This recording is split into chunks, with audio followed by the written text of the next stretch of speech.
काल्यवन महाभारत काल का एक योद्धा था जो कि यवनों का राजा था। राजा नहुस के पुत्र ययाति के 5 पुत्र हुए और उन्हीं से समस्त राजवंश चले, किंतु पुरु को छोड़कर ययाति ने किसी को भी एक छत्र सम्राट बनने का अधिकार नहीं दिया। मैं इसका एक वीडियो भी बना चुकी हूँ, ययाति और उनके बूढ़े होने की कहानी, लिंक पर मिल जाएगी। जय श्री राम मित्रों, मैं नीतू पांडे यूट्यूब चैनल पर आप सबका स्वागत करती हूँ।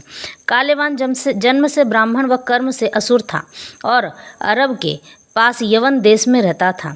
पुराणों में इसे मलेच्छ यानी मछुआरा प्रजाति का कहा गया है।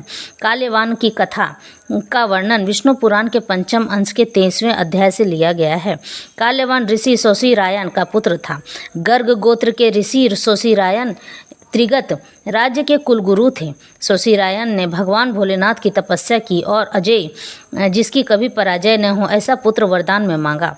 भगवान शिव प्रसन्न हुए और सोसीरायन से कहा कि तुम्हें जो वर चाहिए वो मैं देता हूँ। फिर कहा सारे शस्त्र निस्तेज हो जाएं और उसका कोई भी बाल भी बांका ना कर पाए। भगवान शिव ने ऐसा ही किया। कहा कि तुम्हारा पुत्र अजय होगा और कोई भी अस्त्र शस्त्र कुछ भी नहीं बिगाड़ पाएगा। किसी भी अस्त्र शस्त्र से उसकी हत्या नहीं होगी। कोई भी सूर्यवंशी और चंद्रवंशी योद्धा उसे परास्त नहीं कर पाएगा। वरदान प्राप्ति के बाद ऋषि सोसीरायन वहाँ से जा रहे थे कि तभी अप्सरा रंभा को जल क्रीड़ा करते हुए देखा। उन्होंने रंभा ने भी देखा। एक दूसरे को देखकर मोहित हुए, गंधर्व विवाह किया। तत्पश्चात रमन किया और काल्यवान का जन्म हुआ। कालजंग नामक एक क्रूर राजा मालदीव देश पर राज करता था। उसकी कोई संतान न थी। वह एक बाबा के पास गया। बाबा ने सोसीरायन से कहा कि अपने पुत्र को कालजंग को सौंप दो। सोसीरायन ने ऐसा ही किया। काल्यवान ने नारद जी से पूछा कि वह किससे लड़े जो उसके समान वीर हो। नारद जी बोले श्री कृष्ण से। फिर वह श्री कृष्ण से लड़ने के बहाने ढूंढने लगा।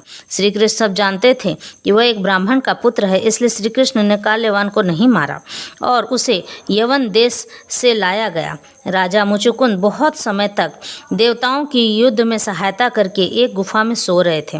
तभी श्री कृष्ण काल्यवान को भगाते हुए उसी जंगल वाली गुफा में ले गए। राजा मुचुकुंद की सभी शक्तियां उनकी आंखों में जमा हो गई थी। श्री कृष्ण ने अपना पीताम्बर वस्त्र सोए हुए राजा मुचुकुंद को ओढ़ा दिया। काल्यवान ज्यों ही श्री कृष्ण समझकर पीताम्बर खींचा, राजा ने क्रोध में आकर आंखें खोली और काल्यवान वहीं भस्म हो गया।